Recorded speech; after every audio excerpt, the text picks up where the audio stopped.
Welcome to the Spiritual Underground Podcast. This is Dan. Today we're coming to you from the Fargo Hunting Club. Starting up a new tradition here where we're coming down to do some hunting, and some guys coming down here. We thought we'd get out the podcast equipment and see if we couldn't do a little talking tonight, have a little fun, see what happens when we do it down here at the cabin. We'd like to be a little mobile. We've been in the DTM wood shop. We've been in one of our buddies' law firm's conference rooms. Who knows where the next location will be. So today we're just going to start out talking a little bit, share around here who's with us. Nick is with us, Drew, Shane, and Chase.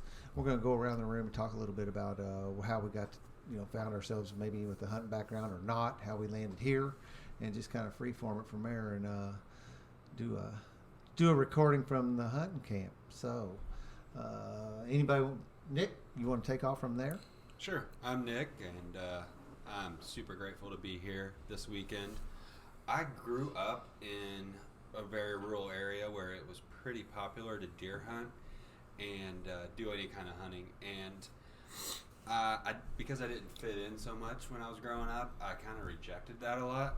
I did go on a few hunts, but I just kind of ran from my upbringing because I thought where I grew up was the problem and not me. It wasn't until sobriety that I started figuring out that it was me. I've fished my whole life, but I just kind of drifted away from doing any kind of hunting.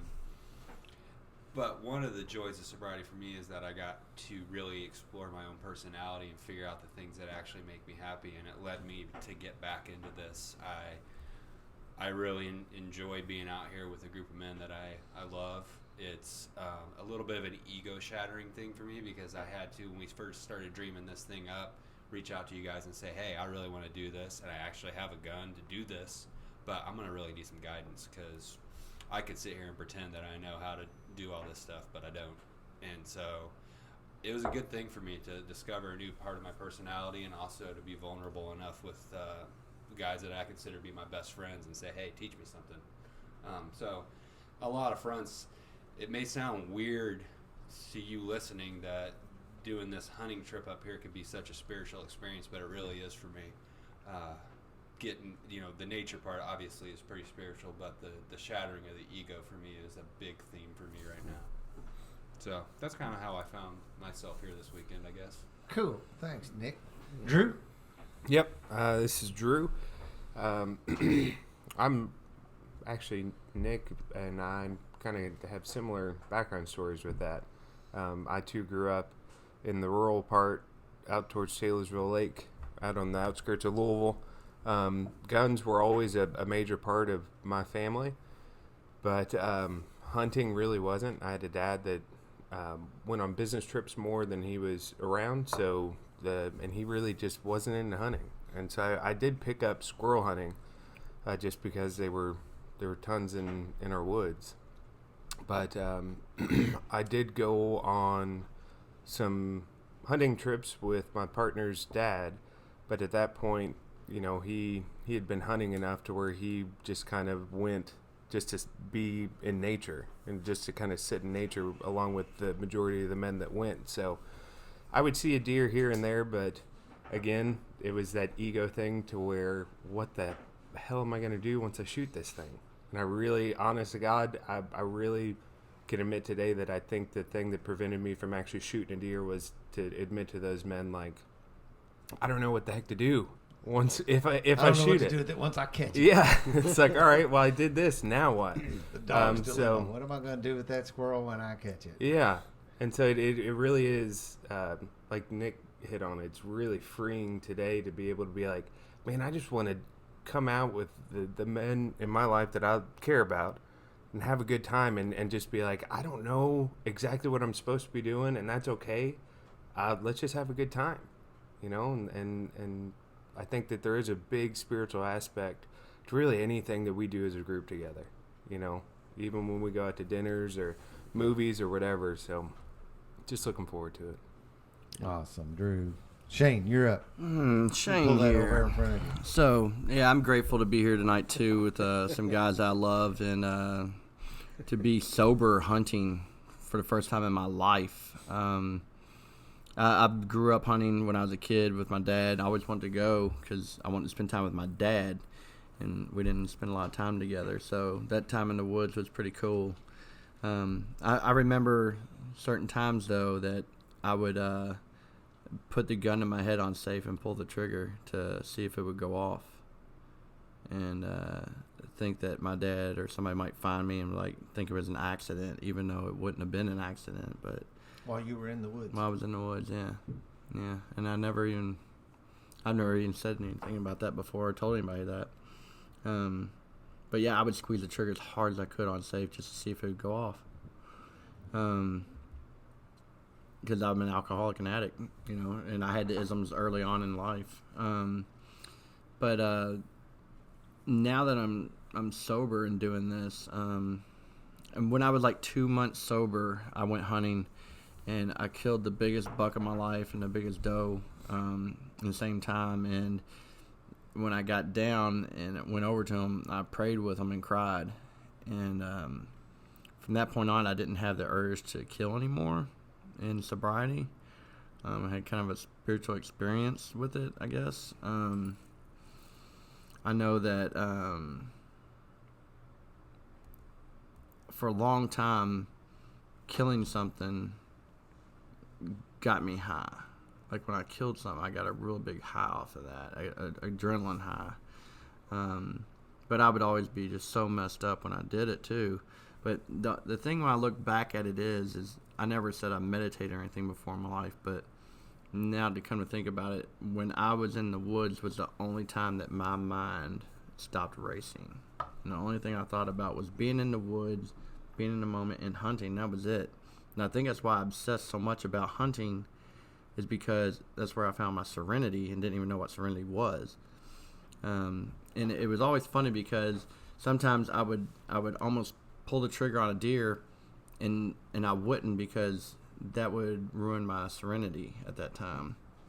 Because once that trigger was pulled, then I had to go to work. I'd killed something, I had to take care of, butcher it, gut it, and do all that stuff. And that part of it I didn't want to do. I just wanted that experience of the meditation I was in, I guess. But yeah, I'm thankful to be here in a different mind frame, and to be in the woods with some friends that feel the same way about it, and doing the same things that I'm doing today, and just trying to find more about ourselves. That's all I got. Thanks, Shane. Mm-hmm. Chase, you're up to bat, buddy. Yeah, my name's Chase. super stoked to be here. Man, I grew up, I guess I'd say I grew up hunting or around family members who hunted. My dad was a big hunter. And man, honestly, I've had some mixed emotions about coming out here and hunting, because growing up, my dad always tried to get me out hunting with him, and I would go pretty much every time that he would ask me to go, but I never really wanted to. And I can't figure out really why, but I knew whenever we were going to come back out here, I was kind of nervous about my dad knowing that I was coming out here hunting with you guys, because I was worried that he would get his feelings hurt, because I really wanted to come out here and hang out with you guys. Not necessarily to hunt, but just to hang out with you, which I get a lot out of just hanging out and talking and being able to do. I mean, it's super great to just get away from normal life and disconnect and come out here and be away from the day-to-day routines, jobs, kids, wives, but whatever, just life stuff, and come out here and just do something different and recharge is great. But the hunting part for me, I've just had a little bit of I've struggled trying to get back into it, and I always thought I made excuses, and I'm kind of hesitant to say too much about this, because I don't want my dad to think something, but a lot of it comes back to me to my dad, and our relationship. Part of me is resentful at aspects of hunting because of the struggles that I think he and I had and went through, and then part of me is also hopeful that like this experience could spark a new possible relationship for me to rekindle that relationship based around hunting with my dad. So I'm kind of excited about being here, and I've not mentioned that, I don't think, before, but that's a part of this trip that I'm I guess, deep down kind of hopeful that it'll spark another type of level or another level of growth in my dad and I's relationship. So there's a lot of stuff that, for hunting, and then even the killing part, I've always struggled with that. Like I don't like killing things, but so I've somehow justified it, that I can handle it, I can do it if I eat the meat or, use it in that manner. But other than that, man, I'm super excited to be out here hanging out with you guys. If we didn't hunt, I would care less. If we just sat here in the cabin, I would be just as stoked. So, True. I've learned a lot just sitting here. Learned all kinds of stuff about cooking organ meat from Nick, and all kinds of shit from Shane.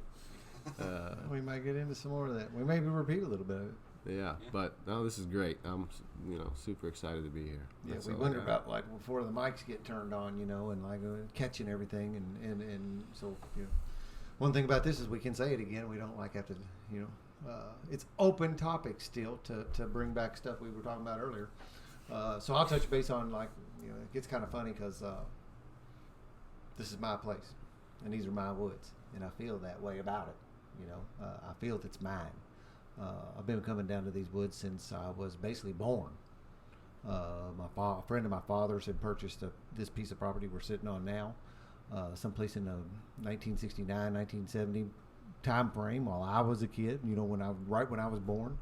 And I've been able to have the luxury of coming down here and hunting these woods ever since then, on and off. Now, there were times where we didn't come and we moved and we hunted other places. I was fortunate enough to be, I would say that because, and Chase, you touched me with that because, I have to start looking at like when my dad started taking me hunting, not every time did I really want to go, but I felt some commitment or something where You didn't want to let him down. Yeah, where I needed to go with him, but I always enjoyed it, right? And I always wanted to go back, and I never did. My brother would get out of it. He wouldn't have to get up in the morning. And we'd leave him in bed lots of times. But I would be in the squirrel woods. We would be out rabbit hunting. We would be out behind one of Dad's buddies' bird dogs. We spent a lot of my most fondest memories actually hunting or in waterfowl blinds, in either duck blinds or goose pits. We did a lot of that. And as time went by, I transitioned to where I wanted to primarily deer hunt. That's what my interest started lying. And Dad and his buddies would still go duck hunting, but I would go up in the woods behind them, wherever they were duck hunting, out on the lake, and go up in the woods and deer hunt instead. And if I killed something, I'd drag it down the bank, and we'd throw it in the boat and go back. And a lot of times I had the shotgun too. So like if I got tired of being out in the woods, I'd come down and I'd sit in the duck blind with Dad and his buddies. But as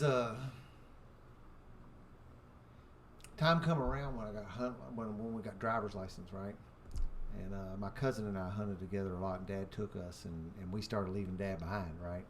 And then it started where I was drinking and using, so I didn't want Dad to be around that. I remember too, like those duck blinds and stuff, sneaking off, smoking a little dope, go take a walk, I'd warm up my feet, or cold. I'm gonna go take a dump, and go puff on a joint for a little bit, and then come back to the blind. But I left Dad at home for a while, and sometime around the time I'm around 20 years old or something. So that wasn't a very long period of time, but it felt like a long time, like from driver's license age to my early 20s. Like I lost all my serious deer hunting partners again, and I was at that time. The disease didn't have a hold on me where I wasn't functioning. I was getting up, and I was serious about it. I really was. I was as serious about deer hunting as has ever been in my life. Was young, strong, and I grabbed my dad back up again. And we started looking out for places to hunt again, and to be honest, that's never stopped since then. So here, that was 20 years old, and I'm 49. So I can sit here and say pretty much that Dad and I have been sitting in hunting camps together all our lives, and with the exception of that little break there, whenever I kind of boogied out and did my own thing for a few years, and I'll just before I pass on again is that. And jump in too, so we kind of just freeform it. We don't necessarily have to do a take and turn thing. Something pops up, but credit where credit's due. The one for my father, I wouldn't have this place right here, right now, and I wouldn't have this thing. And this place was built on dope and booze. Yep. I used that to fuel it. My dad, my brother, and I built the cabin we're sitting in now. And over the last few years in recovery, along with these men and some other ones, the energy has been changed down here from that old energy now to a recovery energy, and You can that. feel it when you drive up. For sure. It's palpable. And my father says over and over again, now that it's being used in this way, he said more than once, that is what this place was made for. Juice. Yeah. I feel like we're kind of touching on something that's been on me for a while, is just this relationship between fathers Father and and their son children. relationship, yeah. I had some what we call in our group some juice moments with my son earlier this week. He had his Christmas performance. He's 3.5 years old, and Christmas performances, singing 3.5-year-old group of 3.5-year-olds is can be a shit show for sure. And his grandma, my mother-in-law, was there too, and he's walking up stage, and he sees his grandma. His grandma, if you ask him who his best friend is, he's either going to say me or his grandma. It just kind of depends on the day. He loves her to death. And he saw her in the crowd, and he made a beeline for her. He was not going to go on that stage. And so we tried real hard to get him up on that stage, but he just wasn't having it. And when we finally did get him on stage, he started just bawling, crying. And I've told you guys, I don't know how I would have handled that before sobriety. I've only parented in sobriety, and I'm grateful for that. I got to think with the way I was raised in that hard scrabble country kind of life, that I would have told him to rub some dirt on it, or told him to man up, or only girls cry, or some bullshit like that. But as I saw him up there crying, it instantly connected to my little kid. Yeah. And my little kid's kind of why I'm here, like figuring out the things that I like. Right. I gave him a big thumbs up, and I was proud of him. I was proud of him that he doesn't care that he's crying in front of a group of strangers. That's All good. that mattered to him was getting back to his grandma. So I don't know. I kind of picked up on that father-son dynamic, and maybe since we're hunting, and this is I kind of feel like that's a spiritual thing about hunting, and it's been going on forever. Is it's kind of a bond between a son or a father passing that down to their son. Yeah. I can't get away from it. Like, for me, it's one and the same. I mean, when I think about hunting, I think about my relationship with my dad. And then now that I have a son, I think about my relationship with my son. Because it's weird for me, because I've grown up scared to death that I was going to disappoint my dad. My dad was tough. I mean, and he was hard on us, and I know that he loved us, and he did the best that he could. And my dad and I have made amends. We're good, better than ever before. And in my worst days, I saw my dad brokenhearted the most. I mean, he was the guy that showed up and picked me up when I was blackout drunk, didn't know where I was. My dad was always there. He Naked was at a Burger King? naked at a White Castle. White And my Castle, dad even was better. there to Even pick better. me up and take me home, and he wasn't really mad. Growing up, I remember holding a flashlight and getting yelled at. That's what my dad taught me how to do. That kind of stuff. Shine it here. Shine it here, and then, no, damn it, Hold it still. and I was, shaking with the flashlight. And that's kind of what hunting was for me at first. It was like, really, I didn't want to fuck it up. Don't 'Cause disappoint somebody. I didn't want to disappoint him. I didn't want to get yelled at. But that was, my dad's way. That was kind of how he did things. So hunting for me today is, as I've gotten the opportunity to be sober and do something like this with you guys and learn, again, like I said, learn how to live, learn how to do this thing. Like, for me, it's about potentially being a better son and being a better father. And you guys I get to learn from you guys how to do that. And that's what, I mean, shit, everything that I do for fun now seems like it has a deeper meaning. And I can pull some sort of thing that has to do with recovery out of it. Maybe that's because I'm looking for it, but I still seem to find it even when we go on a hunting trip.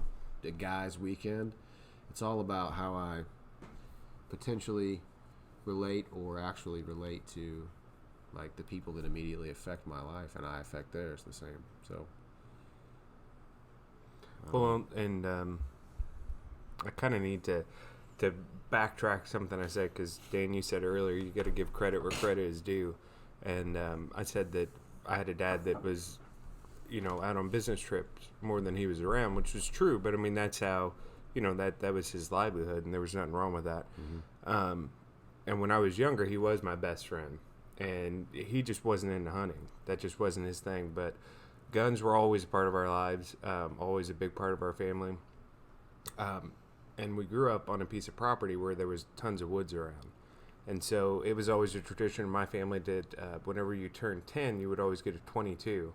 Cool. And so we always have, the 22s in our family. And then we still to this day, have my grandfather's World War II carbine. And I just absolutely love the thought that, there's been at least 3 generations of Bradley men that's wrapped their hands around the stock of those guns. And was it 30 caliber carbine? Yeah. Is that what it is? Oh yeah, it's a beautiful gun. Yeah, they're very cool. It's seen some better years. Some of the original assault rifles. Yeah, but we spent a lot of time in those woods, man. And there's still to this day, I wouldn't dare step foot on it now, but we built this big old bridge. It's not as big as I remembered it, but we spent all summer long building a bridge over a creek. It was me, my brother, and my dad. Walking bridge? Yeah. Yeah, and it was all made out of cedar, so it's still around, and it has the handrails and everything. Very cool. But the properties whose property was it? That was our parents out in Fisherville. Okay. Yeah. Shane Still in will the walk family? out. Shane will walk out on that bridge and test it for you. Just so you Yeah. know. Do his little shimmy. Yeah. So you still own the property? Yeah. It's my mom's house. Okay. Yeah, where she lives. Cool. Yeah. It's funny how you were saying catch something. That term always Makes me giggle. irked me. Yeah, it irked me because people. Did you catch anything? You catch anything? No, I didn't catch anything. I killed something, but they just don't know. There's a difference between catching something and They run too taking damn something's fast. life. Yeah, yeah. I've never been able to catch one. Yeah, it's pretty cool now that when I was in the madness, I would take my kids hunting and I would teach them the things that I've been taught and have learned myself through hunting, and they know a lot about it. They knew a lot about it at a very young age, like 3 and 4 years old. I was taking them. I mean, I remember going shed hunting with them in a stroller, going across fields with a stroller, going shed hunting when they were only months old. It was really cool. Just so I could get out of the house with them and move around and have fun and be outside and outdoors. So that's where, like I said, I found my serenity. But I would take them and we would set up places and call coyotes and things like that. And I remember one specific time I was calling some coyotes and they were answering back. And my daughter said, "Daddy, I think I gotta go to the bathroom." I was like, "Baby, they're coming." She's like, "No, Daddy, I need to go to the bathroom." But she was just so scared. She wanted to get the hell out of there. And I get that because they can be very scary creatures when you hear a whole pack of coyotes howling back at you. Yeah, and they're coming towards you, and just the look on their little faces is really cute. But So have you actually taken them hunting before? yes, but we've never killed anything yet. But like I said, I haven't been in 2 years, and it was funny because when I told my kids I was coming out this weekend, my son said, "Daddy, can I go with you?" And I hate it when I said no. Yeah. Because it was just us coming up here, and it was, our first time doing this, and That's rough. yeah, it was, man. Because I wanted to say yeah, and I hated to tell him no. That part sucked. But I'm thinking about him right now, and it's just cool to be able to pass this kind of tradition on to kids. Because when I was doing it before, I would get one and I would show them everything about them. I would show, how I killed them, how I gutted them, how I skinned them, how I butchered them out. And it was funny because I would come home and I'd already cleaned the deer and everything and it had to cut up into steaks. And I'd come home and I'd be like, "I got one." My daughter would be like, "Let's go see it." And I was like, "Oh, it's already cut up." She's like, "Well, I want to see the meat." Which I thought was pretty cool. Yeah. I want to see it still. And I was like, "Cool," and I'd show them still. I think that's a better way to raise them besides sheltering them from what actually goes on when you take something's life and what you do with it, as far as the whole process. Because I go from That's a good point. taking its life to praying with it. I actually say a prayer with them, and then going to work. Because by then its life is gone, its spirit is gone, and now it is just food for me. And once I start thinking in that process, it's just easy to do my thing as far as gutting them and skinning them and quartering them out and cutting them into steaks and throwing them on the grill. I've always had a reverence for the animals. The way I think I've been the ones that I've killed, I don't mind saying that. I don't mind saying the harvested, taken, but the taken part of it is more like some level of gift, right? Yeah. I worked hard to get it, but I always have had a reverence for that. And I heard somebody talking the other day about some being turned off about the celebration around the kill. Somebody else on some podcast I was listening to it, and he was really turned off about that, and they were trying to explain that there is a celebration in this. It's not like it or not, it's a little bit like making that 3-point shot at the buzzer kind of thing, and the anticipation, and you're talking about the adrenaline dump you get as you're if you're in the deer woods and one is coming and you have an opportunity to see it, I almost rather just all of a sudden look down and be there, right? That way I don't have that chance to. But when you see one walking in on you, and the time, and it's closer and it's closer, and the time comes and you make the shot, hell yeah, man, you jump up. I used to have a buddy that I hunted with ones during those times of that when I kind of, lack of a better way to say it, an abandoned dad. It didn't matter where he was at in the woods. And we bow hunted primarily. I've primarily bow hunted most of my life for deer, for whitetail. You would hear him hoop and holler when he shot one. You didn't have to worry about Me too. Getting shot, man. But you way off, and you knew Richard had killed a deer. I did the same thing. I always went yay, and then they knew I got one. And he was one of these guys that just always got big ones too, man. He just always killed big deer, no matter where he seemed to be hunting at. I don't know what that you call it, luck or whatever, but I'm hoping to have that same experience in the morning. I was driving down the road today and saw a beautiful 10-point up in the woods, and the last 2 days actually I've seen bucks, and I haven't seen bucks like all year long, and I just happened these last 2 days catch some and see it, and actually the whitetail deer is my spirit animal, and I've felt close to them my whole life actually. And when I used to hike when I was a kid, I could actually smell them. They have a certain smell to them, and I would be walking through the woods and I would smell something and I would stop and I'd start looking for it. And sure enough, I'd see it or find it or jump it up or whatever, or be close to where they were just bedding or something, because I could catch on that smell, Well, like what he said, there is something cool about there's always been something that drew me to hunting with and just I'll use this term men, because that's all I've really hunted with. My daughter has come hunting with me. She's probably at a certain point was more interested in it than my son was. Neither one of them are real interested at the moment, but this drawing together, as we were doing earlier, sitting around a campfire or sitting around the dinner table and men getting together and gathering for the hunt, is an age-old tradition. It's older, it's certainly a part of this country's tradition. Always has been. Hopefully, always will be. If you would ask me, and the truth of the matter was, this is how we have human races survived and fed ourselves since we've been around. Sitting around fires, cooking meat, and gathering for the hunt. So I could understand though why somebody would have trouble understanding why someone would celebrate the killing of an animal, and I think it has a lot to do with the fact that we don't really need to do it anymore. Before, it was a celebration because we didn't have any food. You killed an animal, and now we do. There was reason to celebrate. Yeah, right. We're going to eat for the winter. Tonight. Yeah. And now we don't really have to do that. Like, we got Kroger's and we got a Meijer and we got a Publix. We can go get meat, pink and plastic though, so we don't really get to see the process, from start to finish. Yeah, how it actually ends up on your plate, because I think there's something to be said about eating animals that you kill, harvest, or take yourself. And not a lot different than the fruit, than the vegetables you were talking about growing in your garden. Sure, there's a difference between eating that. It's the same thing.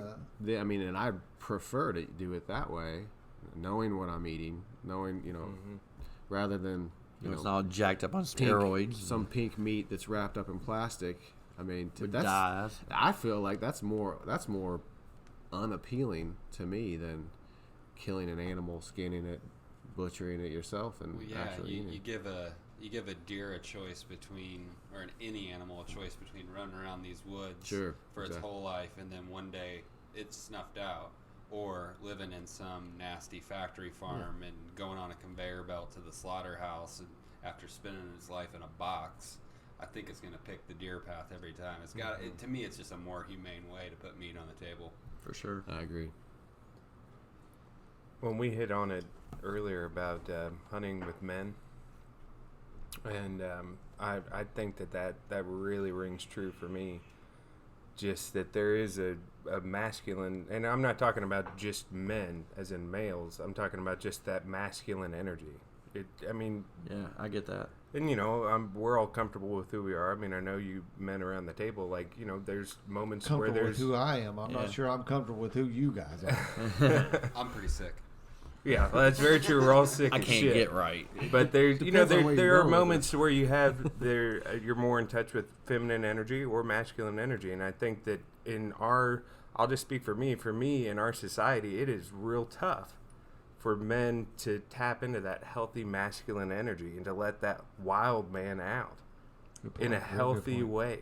Yeah. And I mean, that's that spiritual aspect to me, is just getting together and actually being able to go kill something and harvest it and actually be that provider for your family, your kiddos, your partner, and to let that wild man out in a healthy manner.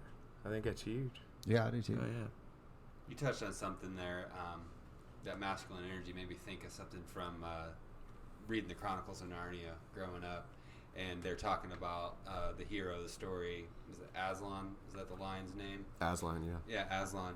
And the kids ask if he's good. And they said, yeah, he's good. Is he safe? No, he's good, but he's not necessarily safe. Right.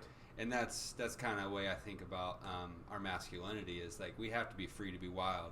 And are we always safe? Hell no. But today, I strive to always be good. And that's more important.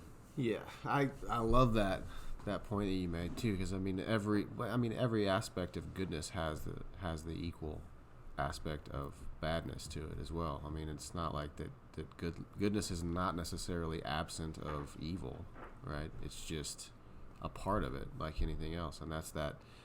Like you talked about crashing the ego, and I think that has a lot to do with that, and that tapping into that masculine energy. Like, I don't think we have to necessarily kill something to do that, but it's just the camaraderie that you get, and we could do it. I mean, we could probably do it fishing just as well as we could maybe not golf, but It's not, As long as it's not same. fly fishing. right. No fly fishing. That's funny. But I think Apparently, it's not killing if it's killing a fish, huh?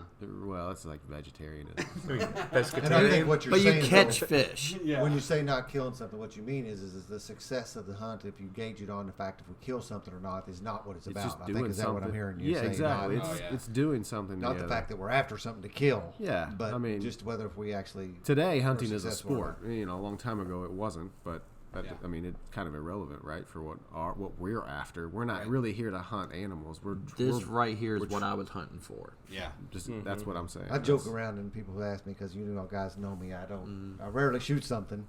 I will talk on that too a little bit more, but I have a little thing I say where I say I've been hunting peace and serenity and I've been killing time. There you go. Which my father never really killed anything either. When I remember, we would kill small game a lot. We'd kill squirrels and rabbits and birds, shoot that. Dad has killed one white-tailed deer in all those years of hunting, and he started hunting when white-tailed deer season was first available in Indiana. He hunted the first seasons, and he killed that white-tailed deer with me in 1990, and that was the only deer he's ever killed. It's up there. It's up there. It's right on the wall. It's the one with the green European mount. It's 8-point. Yep. And but I wasn't brought up with the fact that what I'm getting to is that the success of the hunt was not measured by whether we killed anything or not, or how many we killed.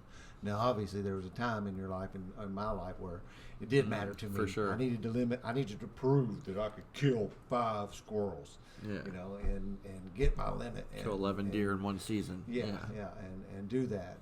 There is some talk of a natural progression of hunters too, is how you do this. First, you just want to kill something, right? You just want to get something. Then you want to get the limits, and then you're looking for quality animals, and then before long, you circle back around, and you're really not killing anything anymore. You're just after the experience and the I think that's where I'm at right peace now. and the serenity and the grounding. I say when I come out here that I'm decompressing. I'm recharging my batteries. I think it's also about self-exploration too. I mean, For sure. You do something that you're not comfortable with, like you were talking about earlier, and you basically are, extending your parameters, right? You're growing in some sense, because the more you do something that you're uncomfortable, the less uncomfortable it becomes. The more you do it, and the next time we do something that's every time I do something that I'm uncomfortable doing, it makes it so much easier to go do another thing that I'm uncomfortable Something with. unrelated. Yes. Yeah. Totally unrelated. It could be Can be, something at yeah. work, relationship, argument with my wife. Some of it's sitting out here in this cold to me. Yeah, it's difficult. It's not easy. withstand It's not and that be, comfortable. We say this in yoga. We want to find some comfort in the discomfort. Some yoga poses are like that. You're trying to find some comfort in the discomfort, and some of that, I can relate that same kind of. Because, like I said, it's good for me to be uncomfortable. Mm-hmm. And sometimes that just means sitting in the cold. Yep. Well, the duality of it, like you were talking about, the good things that you have when you're in the uncomfortable environments are that much better. The steak we had tonight might as well have been dry-aged Kobe beef. Yeah. Because we sat around a fire and watched it cooked after, going all over the place in the cold, and it just tastes better. Coffee tastes better. The bed tonight, that old rickety twin bed upstairs, is going to feel like I'm at the Hyatt. Cloud. Yeah. Yeah, yeah. Food's always better at deer camp or camp. I always sleep good down here. I never get any better sleep than I get when I'm down here. That's been a huge part of my recovery too, getting comfortable being uncomfortable. Yeah. I mean, early on, I think it's important in the beginning, early on, it's important to say, this is gonna suck. Yeah. This is gonna suck. That's it. It's not gonna be easy at first. And Getting this sober. is the last time it has to suck. It's the only time. Yeah, it doesn't have to suck you ever don't again. have to do this. This can be as shitty as you ever feel, right? And then the next time you do that uncomfortable thing, you don't feel that shitty anymore. It's actually like, fuck, I can do this. I think it's part of it. That's a funny thing. It's supposed to hurt. You know why it's supposed to hurt? You know what pain is? Pain saying, don't do that again. Yeah. But that's easier said than done, right? I think if I look around the table, I know that not many of you all listen to those first pain signals. I sure as hell Not the didn't. first 75 anyway. I didn't listen to him until it hurt bad enough.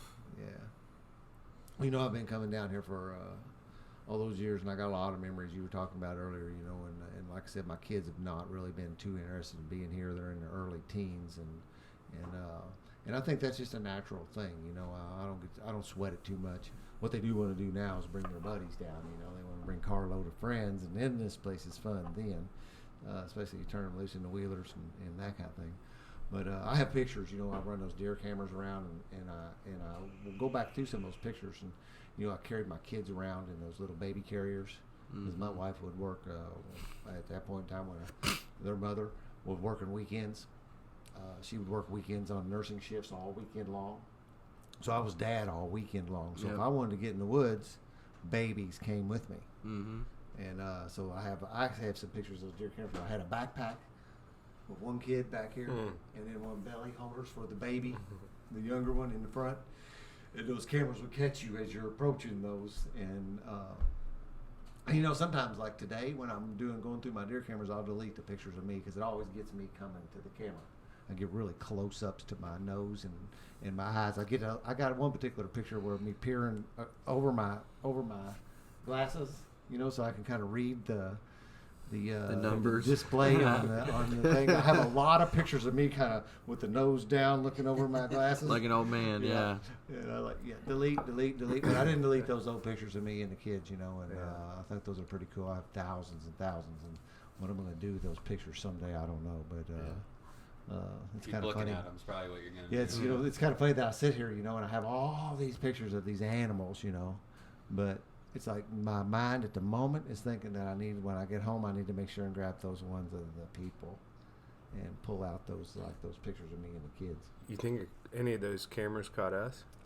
Today? Yeah. Oh yeah, you Be got cool your to get picture those. taken today. I hope one got me pushing down that tree. That'd be cool. Yeah, I don't think there's Bear a and camera over pants. there. Bear and pants. Bear and Yeah. pants. We're talking about the kids not wanting to be out here and some of the uncomfortable stuff. And to me, I'm too comfortable sometimes in the society we live in. Sure. Too spoiled, and sometimes, Part of the reason I come out here. yeah. I mean, sometimes it's nice to. I mean, we're a far cry. Yeah, we're from pretty roughing comfortable. It. We're a Yeah. far cry from roughing it, Yeah. but still, like we've stripped some modern convenience away, and Like pants. yeah, like pants. But now we sit here with a computer and microphones and stuff. I mean, some Right. of the most spiritual people that you read about throughout history were aesthetics, where they purposely lived a more difficult life to attain better spiritual understanding. Yeah. So I don't think that it's a mystery that we feel a little bit more. Jesus, here come the pants. I don't think I'm it's overheating. I don't think it's a mystery that we feel some sort of spiritual connection when we strip some of that stuff away. Yeah. Well, I think it's liberating, and I also think it's very revealing too. It tells a story. I mean, that's what the Stoics knew that too. I mean, whenever they were contemplating these particular ways of life and how to best analyze how we can grow or be better ultimately, because I mean that's what we're doing, right? That's why I'm here. Me too. I mean, and I get to do that with you guys and also have fun on the side. But it's about growth. It's for me. The fun that I have, the spiritual experience that I get is in growth, and so learning about myself, and that's why I do things like push myself in the gym. It's not to get strong, necessarily stronger, but it's revealing. It tells me where I am. It lets me know what I'm capable of, and that's what doing things like coming out here in 28-degree weather. That's fucking cold. It's going to be colder. Yeah. Oh, it's 28 now. Wait till the morning. Well, Yeah, but shit, it's I really mean, not supposed to be too bad this weekend. But you're right, yeah. And But we are spoiled too, and it goes like even like the way we eat things and get meat and food. I mean that whole pink and plastic thing, man. Yeah, 'cause we ate meat straight out pink and there was pink and Yeah, you don't. plastic What today. you just don't think about it at all. Yep. It's just like food you put in your mouth. But that was an animal who had a life Right, once. It was a right. sentient being. Sort of had a life. It lived. It could tell that it was alive. used oxygen. Yeah. Yeah. And then, But you're right, yeah. And then it ends up on a shelf in Kroger, and we just put it on a plate and cook it. And we're cool with that. We're comfortable with that. But you actually go kill an animal, and it's like, wow, you're masculine, and that's savage. I don't know. Growing up in a family who processed meat, the idea that this stuff was coming from Kroger's was never, that was something I didn't escape either. I watched animals get moved through the killing pen and get killed and Yeah. hung up and disassembled, and I would sit on the bench watching them do it. Matter of fact, one thing I can always remember is that there were salt and pepper shakers on the butcher table because they would cut it up and eat it raw right there on That's the what table. I'm talking about right there. Yeah. Yeah. And so I knew where it came from, and hunting helped me do that too. Mhm. Now, where another thing is I believe there's some lessons to be learned from hunting, and the fact that I know what it's like to take a life. It's not a game, it's not a video thing, it's not. I was fully touched from the first thing that I had. My very first thing to kill was a rabbit at my grandma's house. And how on does the it feel? Thanksgiving So Day. how does that feel? to you? And there was a reverence and a little bit of a. Remorse. I don't know what that's a good to put one word on it would be tough, but there is a little remorse and Yeah. there's a little I don't know. I guess I had to go back to that reverence because I saw things being killed and it wasn't like that I didn't know, like I had some feeling that it was not okay to do it. That was never Maybe that was never somber. the thing. Somber. It's strange though because it's not like you we think about killing something or destroying it because we hate it or we don't like it. You just want to crush it and wipe out its existence. But that's not the case when you kill an animal that you're hunting. I will never forget that Thanksgiving. It was at my grandma's house, and they give me, Dad. Back then they were pretty free with the firearms, right? And here you go, buddy. And I'm sure I had demonstrated my Omnipotence. my proficiency, my safety, and that kind of thing with it, or they wouldn't have let me do that. But they turned me loose with the 20 gauge automatic shotgun, and I went out in the backyard kicking brush and killed a rabbit. And when I came back in with that rabbit, I was one proud little booger. I bet you were. I'm coming running up there holding that rabbit by the hind legs, and like I was bringing home Thanksgiving dinner. But there still is the sitting at the side of the lifeless animal.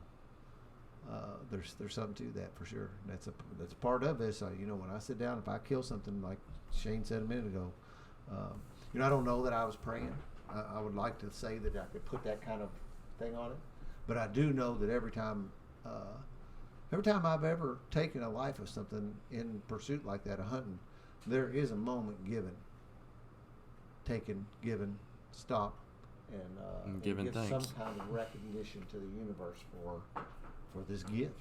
Yeah, and you're a little more grateful for that meat and that sacrifice when you're actually a part of it, instead of, like we've talked about, just pulling something off the shelf. There's no spiritual connection there. At that point, it's just an exchange of currency. There's no, where's the connection there? Yeah, direct connection to your sustenance. Yeah.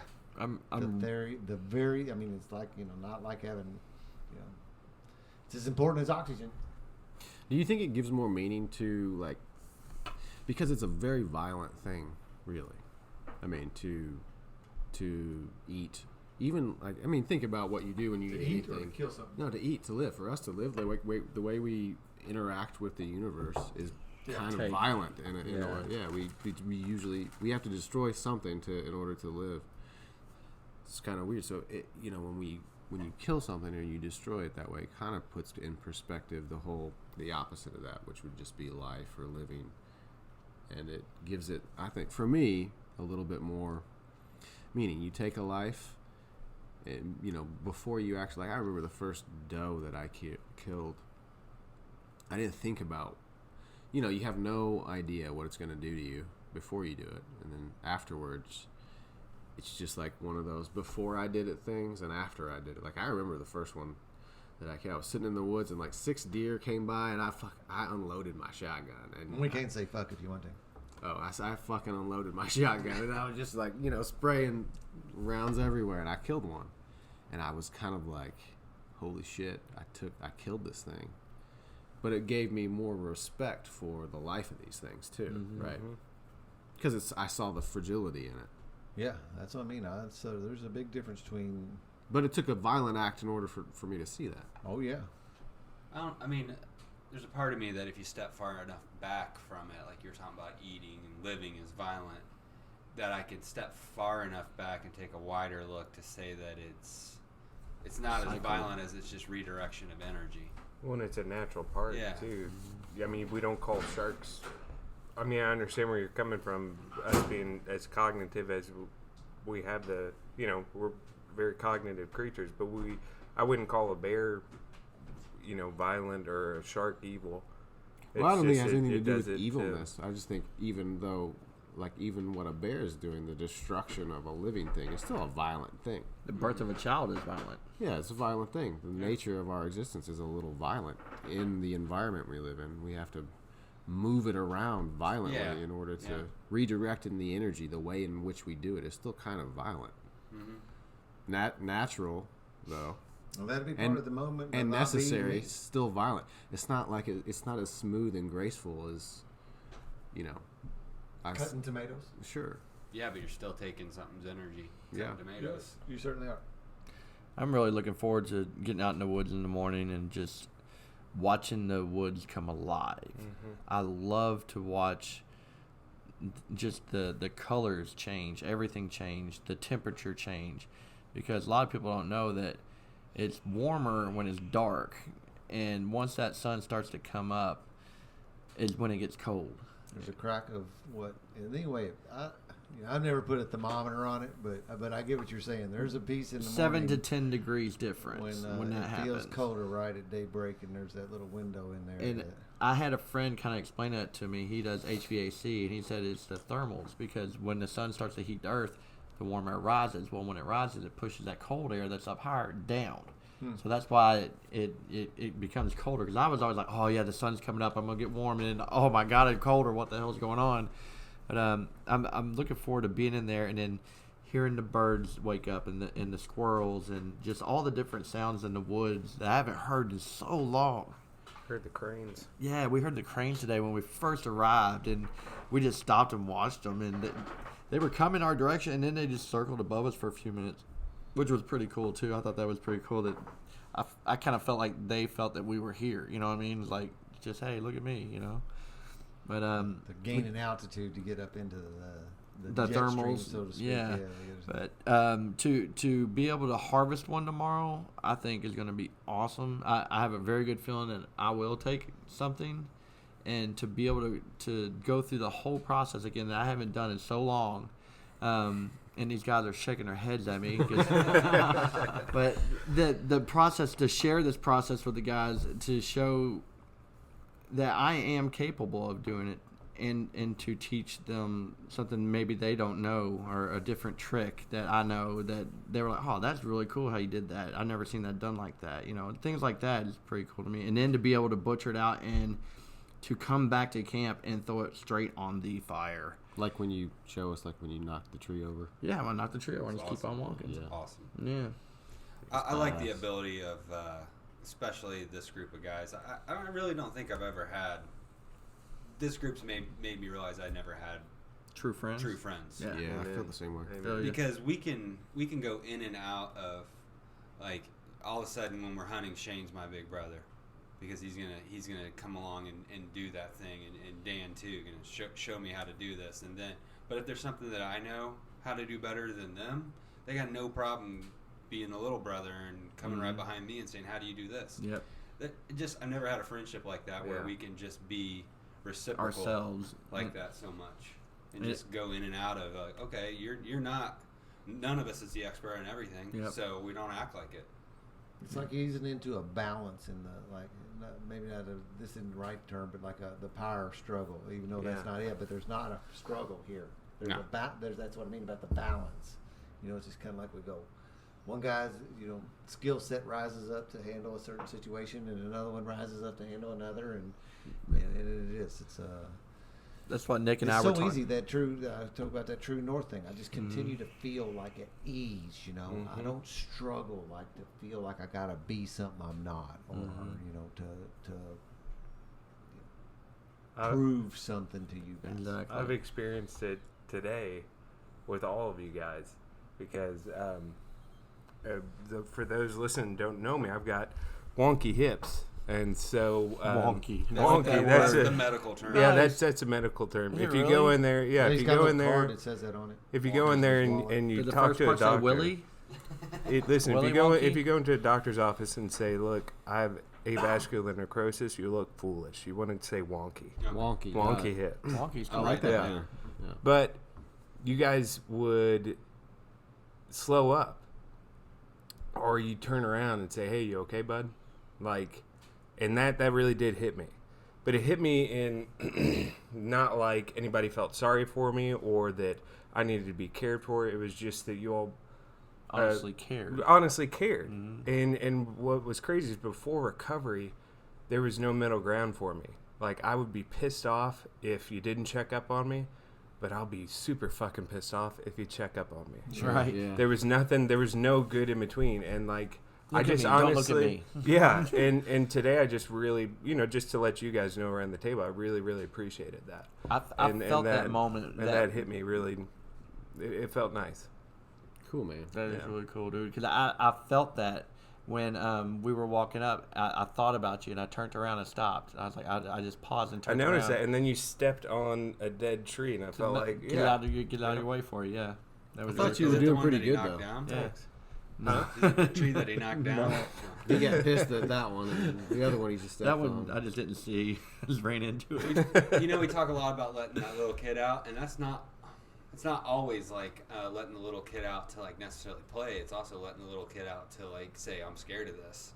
You know, like I got up to the tree stand that we picked out for me, and it's a good grip up there. It's on an incline, so it makes it look even worse. And I got down, I looked at Dan, I said, that harness that you have, yeah, I'm gonna use it.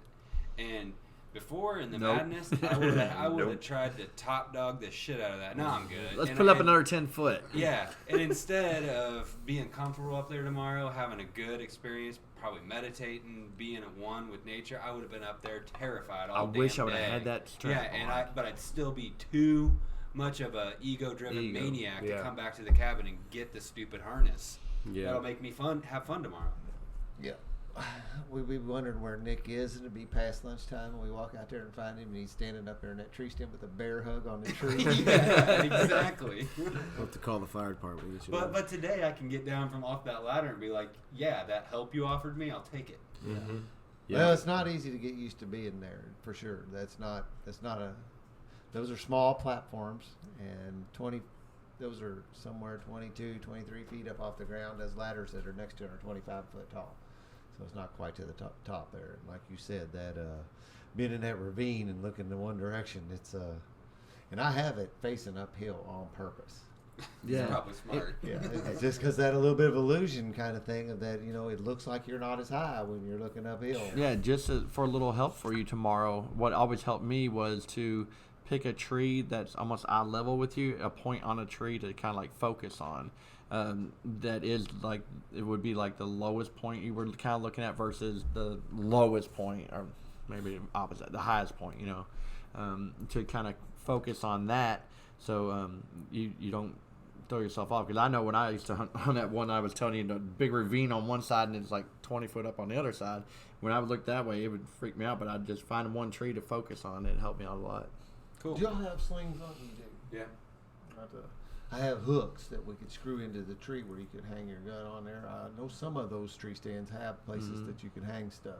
I didn't notice that. I don't think that one does. I have a bow hanger that I use. It's pretty cool. That's like it folds out. You could take it if you wanted to, and it holds my bow like right there. Oh, nice. It's an elbow, kind of like these boom stands on the microphones. I got one too. If anybody needs one, I got an extra one. I shouldn't need it up in that tree. I have one too. I didn't bring it, but it's all right. Well, you're running on the ground. Pointless. Yeah.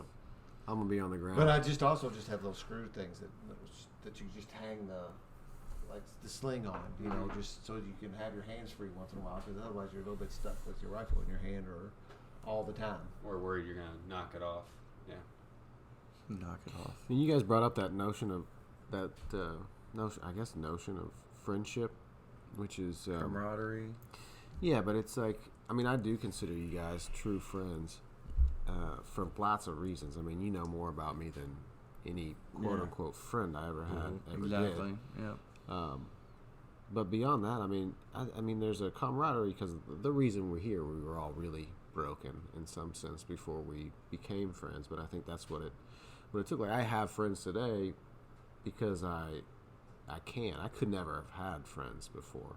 I just couldn't. I wasn't there. It wasn't even.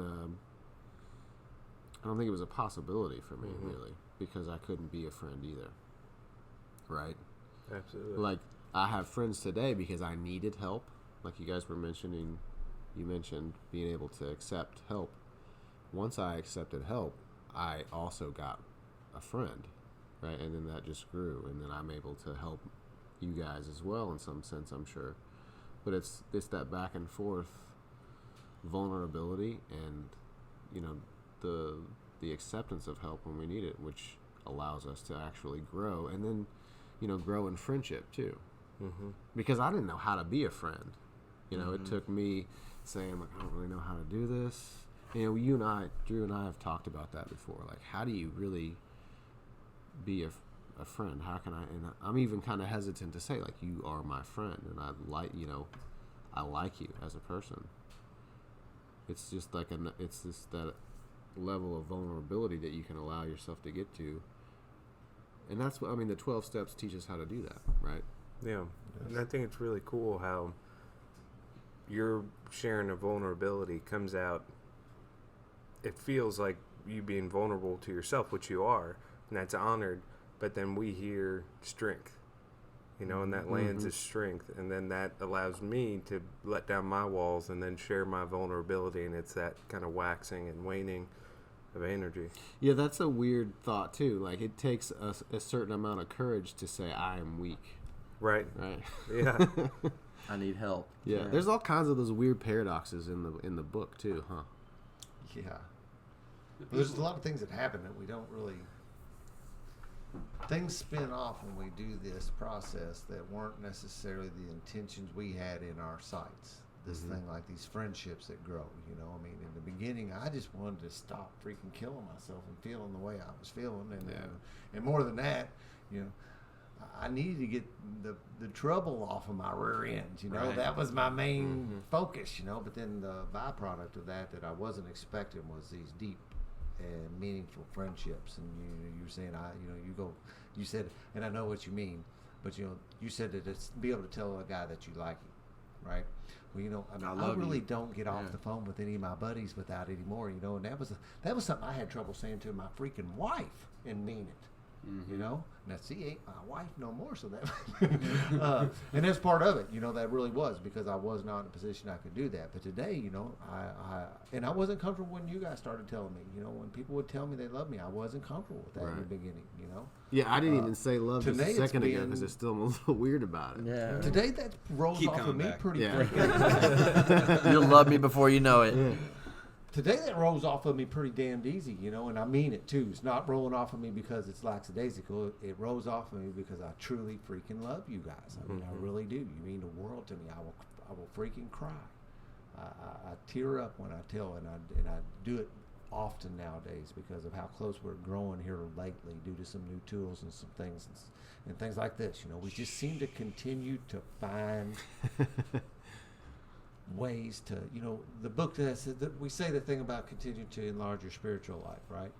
Well, in the same regard, and it is to me enlarging my spiritual life in the same way that I'm deepening my connection with you guys. That is a way of enlarging my spiritual life. For sure. Is to get more connected to heck, these guys here. When I say that too, is it's not just the guys that hunt in camp this week either. No. This is cool, and this is guys that I threw out some feelers, to see who might be interested in hunting, because that's what the target goal was here. I wanted some guys to come down and actually hunt. We have some other times when we get together and we're doing other things or just hanging out, and even down here we get together on some retreats and just hang out. I wanted guys to come down to actually hunt, and but back to that is that deeper connection that we're all feeling. We come from a lot of different corners, and there's just not.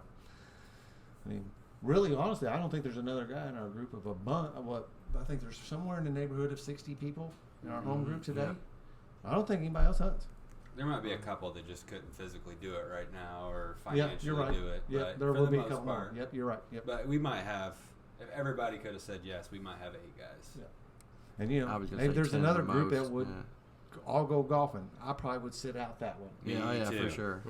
I'd and I could fish do the some water fishing. hazard. Yeah. I said I'd I look could for get golf together and do some balls. fishing, and do some. But Well, the other thing I was going to say about the back to that friendship topic is the guys or ladies that are doing the 12 steps and aren't enlarging that friendship aspect and reaching out and actually gaining friendships in the program, man, missing out. And I just don't know where I'd be without you guys. Yeah. Because I was isolating in the madness. I used to celebrate my wife not being at home because I could just wallow in the sickness. Yep. To do this thing and get so-called spiritually healthy just to continue to be isolated, I just don't see that as healthy. I need you guys to walk this road. I can't do it by myself. Yeah. And I need to have those relationships with men, especially because I always tried to, more so than with anybody else in the world, with men my age and that I looked up to and respected, I tried to puff up and act like something bigger than I was. Yeah, me too. And I always felt less than, or tried to figure out reasons why I was better than. It's such a big part of my life now to be vulnerable and be a friend and allow myself to have friends. I don't know how you do the 12 steps without it. I really don't. I can't.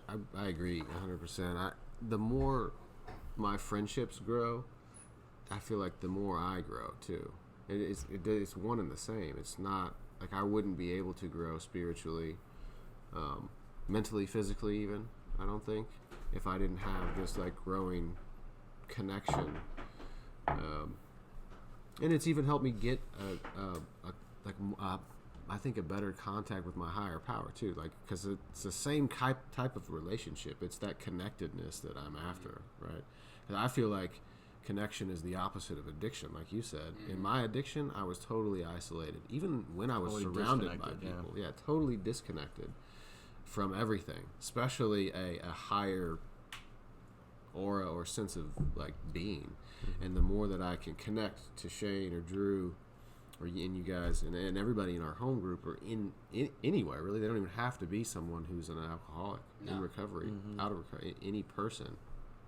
The more I can connect to that person, like it's strange how it works that the more I'm able to connect to my higher power. And I feel like for me, like I see my higher power in other people. Yeah. And when I'm making those connections, it's like, there it is. This is what I'm doing. I find a purpose that way. And then I find myself in this, and I don't have to walk around anymore thinking I can't drink. It's not even on my radar. Those toxic things that were destroying my life before, I don't have to run from them. I do this and I stay connected and they stay away from me. Well, several religious traditions have that whole object lesson of, one chord breaks really easily, but when you put 3 chords, it's harder. When you put 5 chords, Sure. braided together, then you're not going to break that. And that's to me kind of like the object lesson of friendship in AA is once we are all intertwined together, it's a lot harder for one of us to fall. All we got to do is be vulnerable and say, hey, I'm having trouble with it. I mean, each one of us in the past week has reached out and said, hey, this is what's going on, and it sucks right now. And within a half hour, we feel better. Yeah. Because we all rally we around. spoke about it. Yeah. And I almost feel an obligation to do it. There's still that ego that wants to say no. This ain't, you're a wimp. This ain't a big enough deal to say this something. ain't big enough, or whatever, And then, but I fall back to something that's like, because when you don't tell me, I get my feelings hurt a little bit when you don't let me in. And if I'm gonna do this walk the fucking walk, man, then I better do the same thing, right? Yeah. I can't expect you to lay your stuff on the table if I ain't laying my stuff on the table, whatever it is, We've watched some really cool stuff where I have some visuals that come in, analogy, thoughts, whatever. It seems like a guy will have something going on, man, and I see this guy out here and he's floating, he's like laying himself out here. He's floating like an orb in between us.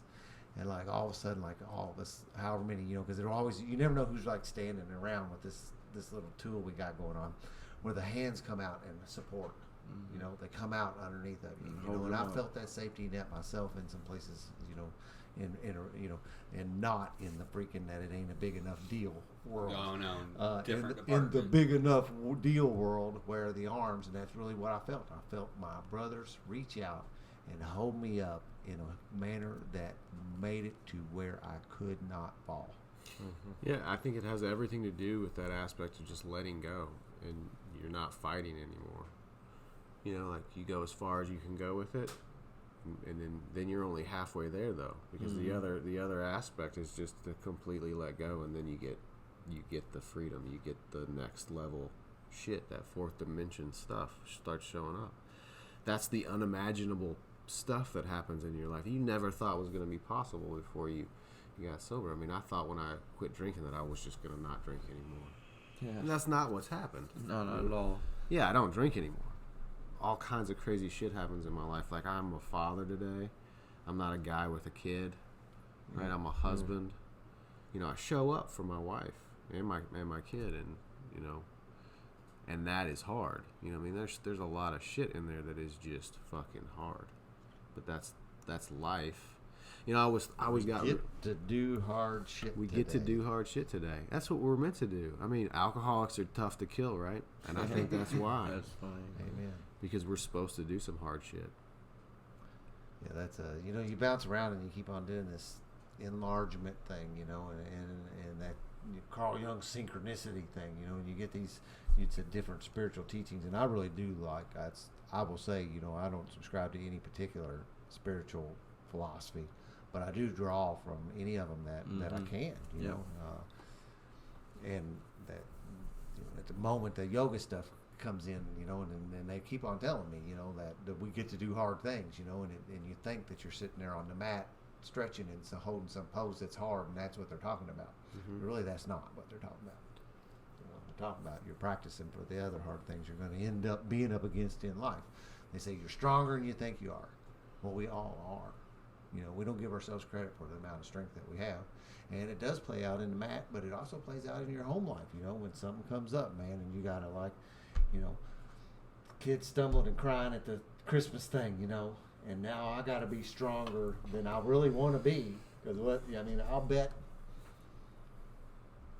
maybe, and I may be being a little presumptuous here, but I'm going to bet that's not really your gut-based reaction that you gave. Now, it might be better today, but I bet in a way there's some stuff about my boys up there making something go on that is starting to embarrass me. I wanted him to go up there and sound like Freddie Mercury or something. Yeah. You know. But you know that to come back and be strong and to do those actions, do those things like I think a few of us have said already tonight, the things that, you know, that are coming more natural, but really don't come natural to us yet. Yeah. Coming more. Yeah. It doesn't ever get any easier. I think we just get stronger the more we do it. Like, how many times, and this happens to me a lot at work, with my relationship, I end up needing to say I'm sorry. I need to apologize for something that I did. And that's not that difficult for me to do anymore. And I think it has to do with the fact that I've been humbled by my disease, and then I've made some amends, and I've become aware of the fact that You're not perfect. I'm You're not fallible. perfect, and I don't need to. You know, I don't need to be perfect either. And I'm cool with it. And now it's really easy for me to fuck up and be like, "Damn it, man, I was wrong. How can I make that better?" Like it was really fucking hard the first time. The next time it was still hard. The difficulty level didn't change, right? It was still the same amount of hard. But it was a lot easier to do, right? So, I mean, we just get better at it. The more we do these uncomfortable things, we push our limits. That's what the growth aspect of it is for me. And that is what I get high off of today. It's like, I want to see what's going to happen. Yeah. It's exciting because I don't know what can come of this type of like self-expansion and awareness. And once you can let go of some of that stuff, it's like, what else is there? You were talking about getting stronger, and when I was in the gym today, I was working out, and I got to a point where I was like, I can't do anymore, and I was like, do two more. Right. And it was two more than I ever did before in my past, you know, in these reps, and I did the two more. Like, I am getting stronger, you know, and I've noticed that here lately, that I'm pushing myself just a little further each time, and each little step turns into a big step as far as my growth and what I'm trying to accomplish, because I've lost 60 pounds since April 27th. Awesome. And dude, that's just to stop. I mean, that's fucking insane. That's a shit ton of weight, dude. Yeah, my life has totally changed. Thank you, man. And just and that was like 2 months ago. I'd lost that much, and now I've gained back 10 pounds, but it's all been muscle weight, and I'm seeing muscles I've never seen before in different places that I'm working on harder because I want to change in somewhere different to make my body look different, and to make it look the way I've always wanted it to look.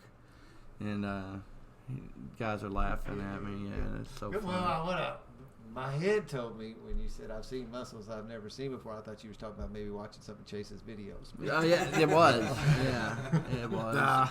But I started doing these hanging abs and it crunches, and I love them. And leg raises. Yes, and they're easy for me, and I can kill them.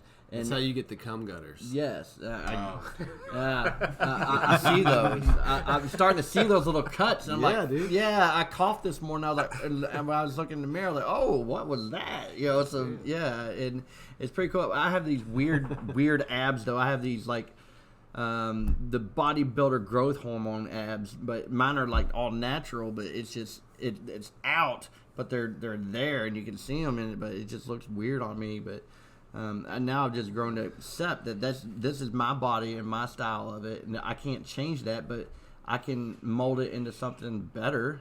We just did the anatomy thing on that and about what those six-pack muscles are, and I'm surprised that I think I remember it right. I think it's rectus abdominis. I think is the name of those six-pack muscles. We just did that. I think the scientific name is wonky. Wonky, yes, fucking wonky abs. That's what So I let's have. go back to that building that muscle, right? Yeah. You know, and I heard somebody speaking of this. I think it was that Tony Robbins was talking to Russell Brand. Russell Brand just the other day. Yeah. And he talking about, and I'll maybe paraphrase. Well, I know I'm paraphrasing because I'm not going to try to be him. I ain't him. But you know, you're working those kind of muscles. You know, but we're also at the same time what we're doing. You know, we in a way we have a spiritual muscle. We've got an authenticity muscle. We've got an integrity muscle. You know, I don't know, throw some more words out. You know, we got these other things that build our character more. And the more we exercise those muscles, the more we get stronger too, and we do Right. 2 more reps. So it's the We'll same go, thing. wow, The hey. process is the same. It is. Like It's exactly the same. the It's process parallel. that we use to get sober is the process that we use to change In anything. all of our life, yeah. Yeah. And that's what I've been doing with my All of body right now, because I got my mind and my spirituality right, and then it was time to work on my body part, you know. And I think you leave that out. You know, I mean, Yeah, if it's you a- read that, you got all 3 of them. You got to work on all I think 3. it's in the doctor's opinion. It says any part that leaves out the physical. Mm-hmm. You know, and he's saying it a little bit different, right?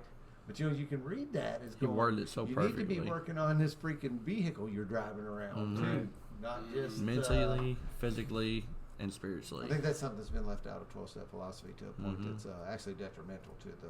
For sure. I think that's one of the reasons why you see a lot of people getting extra that we see around our circles is because they are working in all 3. You know, the mind, body, spirit. All Well, of that. and going back to being able to admit that, having friends close enough to be able to admit the areas that you need to work on. I mean, that is so opposite to what our society is preaching right now. Yeah, man. You know, I that's mean, right. if you get on social media, it's all about projecting this image that is so far from reality. I mean, the people that are on those sites saying what my life is like, I guarantee you that that's not what their life is like. We do the exact opposite. We get on a chat feed together and actually tell the truth. Yeah. And actually become I'm vulnerable. fucked today. Yeah, and actually say, this is what I need to work on. And then we get to lift people up, and we get to Yep. suggest, this is, I had the same thing happen, or I had a similar thing happen, this is what I did, and we get to see things from a different point of view. And you guys tell me the truth. Yeah. You know, and I We- expect you to. We also have the added benefit of knowing how we were when we first met, which Yeah. was pretty fucking broken when we all came in here. Oh, For yeah. sure. And Well, now, not- when we get to see ourselves grown, and but the whole process is what fascinates me too. Like the how do you lose 60 pounds? You do it the same way you get sober, one fucking day at Yeah. a time. Yeah. One step at a time. And like you don't, and like where's that spiritual experience happen? Does it happen when you wake up and you're like, I'm 60 pounds lighter? Did it happen then, or did it happen Along the way. along the way? Yeah, it was each day. every single day, just like brushing your fucking teeth, right? I mean, you don't just say I need to have healthy teeth and then brush your teeth one day and then Ta-da! you do it every single day, and then you realize over time that they are in fact healthy. But you can't stop doing that either. In order for them to stay that way, you've got to keep on doing it. Like maintaining sobriety and recovery and health and fitness is just, it's the same process. The mind, body, spirit thing, I can't have one without the other. It's the triage of And it really doesn't matter where recovery. you're at on that either. You know, It I doesn't. will use, you know, it's about a lot of progress, people right? Want to, you know, Quentin. You know, I mean, he is not fit at the moment. But the fact He's that the getting there. progress that he's making, it doesn't make any difference. It's the spiritual progress. Mm-hmm. Whether if it's body, whatever it is, that progress is what counts, not so much of where you're at on the. What if it's all about the journey? It's all about, yeah. It's also about the acknowledgement that there is room for improvement too. Like But you it's see, it's the about the reason I say ability to this say is some I of- can grow here. Yeah, people get hung up on the fact that like it seems unmanageable. You know what I Right. mean? That the mountain seems too tall to climb. And it doesn't. It's not. Have you noticed Frank lately? Yeah, he's growing a lot. Dude, every time I see Frank, he's like 5 pounds lighter. He looks great. Yeah, He feels and great. he's growing spiritually a lot too. Yeah. He's been trying new things and talking about a lot. And He posted it, and he said, so I am on a social media thing, and he posted a new profile pic the other day, and it's kind of like when we did our little selfie earlier. One of the things at my house, I looked at that picture and I thought, those dudes are all glowing. Standing up a little straighter, Yeah. shoulders With back. that complexion, yeah. Yeah. The whole thing, they're just glowing, and you see that same thing in people, and it's just really freaking cool to watch that demeanor change. I've said it before too that the 1,000-mile journey starts with the first step. Right. And each day that you take a step, you're closer to that 1,000-mile journey. Yeah, and then I'm gonna step out for a minute. Keep going. This will be the first time on Spiritual Underground podcast somebody's officially stepped out and took a leak. Oh, wow. He's got a weak bladder. Yeah, he's old. Got Yeah. TT. You got got some TT. Depends. He'll probably wake TT? up 3 Yeah, he's times. gotta go Let's TT. talk a bunch of shit about him. Yeah, while he's gone, Don't pee yeah. off the front porch. And there's a reason I didn't put no locks on these doors too. You can't lock him out. Yeah, each one of you guys that are here today have touched me in some way, and not in a sexual way, but yet. There's always But that yet. yeah, but it's funny that we can say that today and not feel weird about that. I can actually say that and not feel weird like I used to, or I don't know. About the sexual opportunities. Yeah. Not that I'm into that, but I can say that and not feel like I'm being judged by anybody. I don't give a fuck Maybe what somebody else thinks about what I think anymore or some- feel. When somebody said, I think maybe it was Dan or maybe you, Nick, that was talking about how, we can show up and be honest with each other on that thread. And a lot of the times, whenever I put stuff out there, some of the things that help me the most is when I just get, somebody says, yeah, that fucking sucks. Yeah. Like, I don't know. I don't know the answer, but it just fucking sucks. So your radar is dead on. Like you're in murky water right now, and we're gonna get through it together.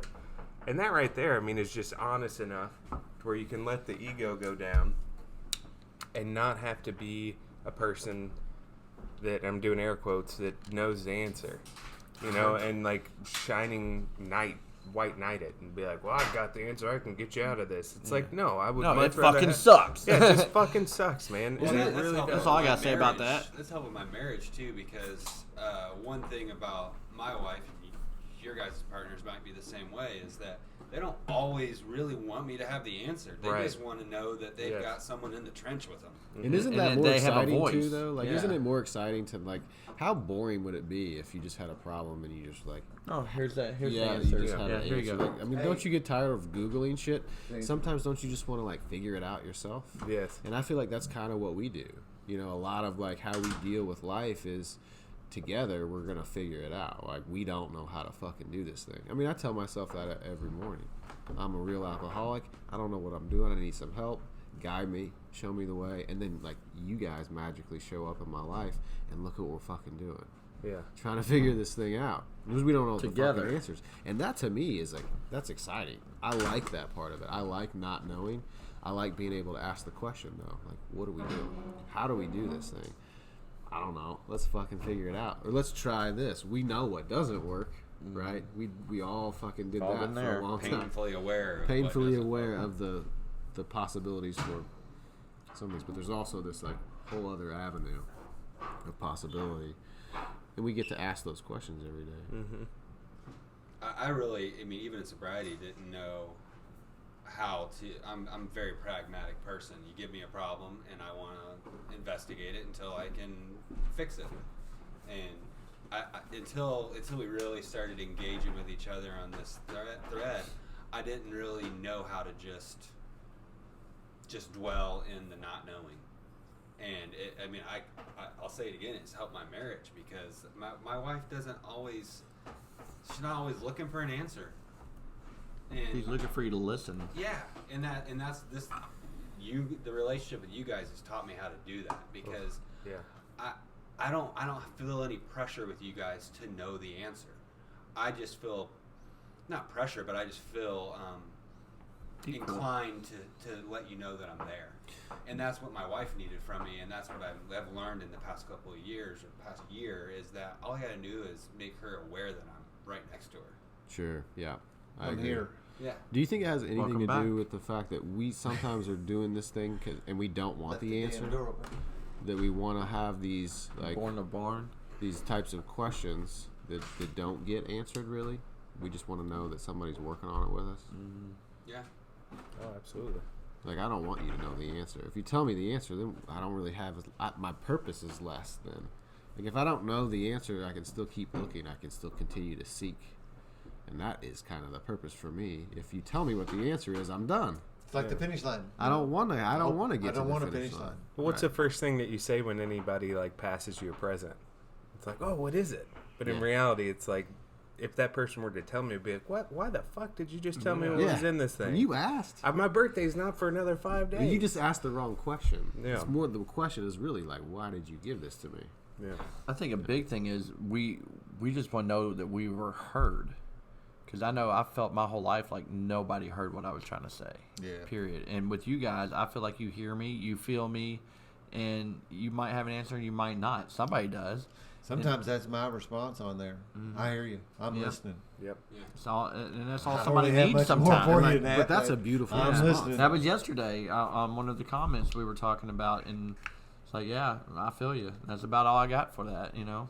And I suck at that too, by the way. Like, listening has been, like, I'm aware of the fact that I'm a bad listener probably because we're not really, that's not really our nature to just listen and not have, even when I don't have the answer, I still feel like I need to have an answer. when Yeah, somebody asks. I need to at apologize. least be flapping Yeah. my lips. Yeah, I'm sorry I don't know. Yeah, Like, why should exactly. you be sorry? I apologize Yeah, when why I am don't know am I something. sorry that I don't know something? Yeah, I did it to a guy on our thread the other day who's going through medical conditions with his wife, and it's terrible. And I actually put on there, I'm sorry that I don't have any experience with this. What? I'm sorry that my wife's not as sick as your wife? That's weird. Yeah. But it's I because I, get don't have that. that answer, and I feel like less You than need to because I have don't an the answer, yeah. Yeah. Right. I get it. I get that. Yeah, absolutely. Yeah, it's kind of uncomfortable to not have the answer, but Oh, I don't like not having an answer. Oh, no, that is not. You? Yeah, no. That's not stand for me, Yeah. man. I need to He know. didn't have the I right hate batteries not earlier. having That's the still- answer so Yeah, much. he almost drove an hour to get other batteries. If I don't have the answer, I'll even be inclined to like pretend like I have Yeah. one. Oh, yeah. I'll make one up. I'll fake this thing. Or I'm Oh, going to go yeah. get one. Yeah. Yeah.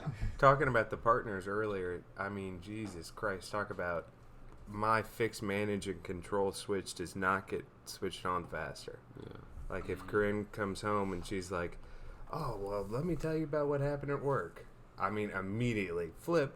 Well, have you thought about doing this and approaching this person doing that? And Yeah, she you- just looks at me like, what the fuck are you doing? Right? Yeah. I just want you to be like, that sucks. Yeah. You know, just be there and just I listen. get that. My wife and I had the same kind of conversation the other night. Same thing.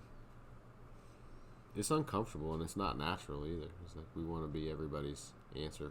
I'm your counselor and your friend and your husband and your lover and all this shit, and it's like, no, I just want you to kind of Tell her up. she's sick. She needs to get a sponsor.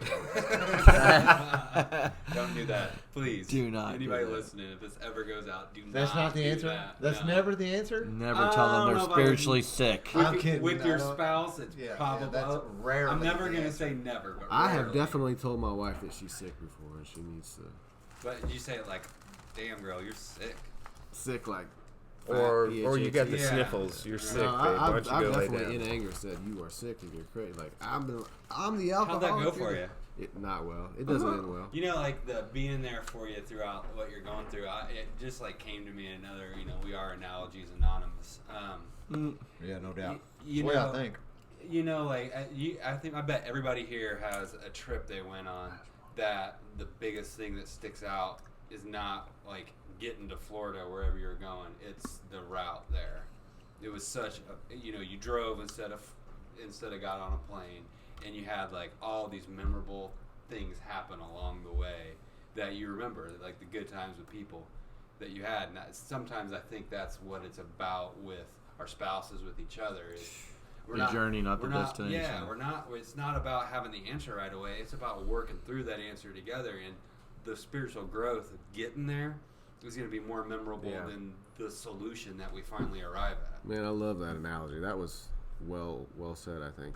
Yeah, my wife has brought that up, and it just reminded me of, like, my wife loves to travel, and early on in our relationship, I fucking hated driving because, one, I couldn't drink while we were I doing did it, too. Yeah. and I had to sit there and like do this thing, Be like, all sober and shit. be all sober and still. like try to talk to somebody, and it's just like, nah, I was miserable the whole fucking way. And she wants to, like, my wife's dream is to travel in this Sprinter van all across the North America. Mm-hmm. Today, I think it's a great idea, but I love that analogy of, like, she wants me to do something with her. Mm-hmm. She doesn't want me to get her to a place. Right. Would you pretty move me cool. from point Yeah, A will to you point take me B? here? And, like, but I Beam me what, up, Scotty. what the I Well, mean, that was the trip. what thing. kind of thick-headed asshole am I that I just didn't really? Same one that I am. Yeah, Yeah, it's it's like, like, you know, Yeah. like, I thought she just wanted me to take her from, like, I Louisville thought to when she said she wanted to do this, she wanted me to just take all my money and spend it on taking her from place to place. I mean, that's the selfish, self-centered type of shit that I think. But she just wants me to go somewhere with her. experience. Yeah, she just wants to experience this life thing with me.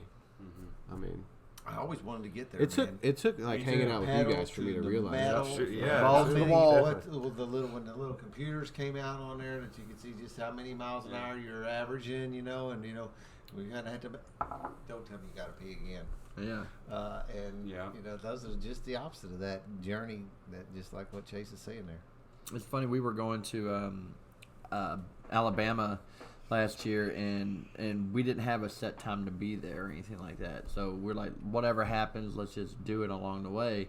And we were coming down 65, and there's that dinosaur, the big dinosaur that's on the wall, the side of the road. And we're like, well, let's stop in there. And we did, and we spent like a half a day there in this little dinosaur world. And the kids had a blast, and I had a blast just being there and not having anywhere we had to be. But we were going to Birmingham, but we stopped along the way to do other things too. That was the first time I'd ever done that.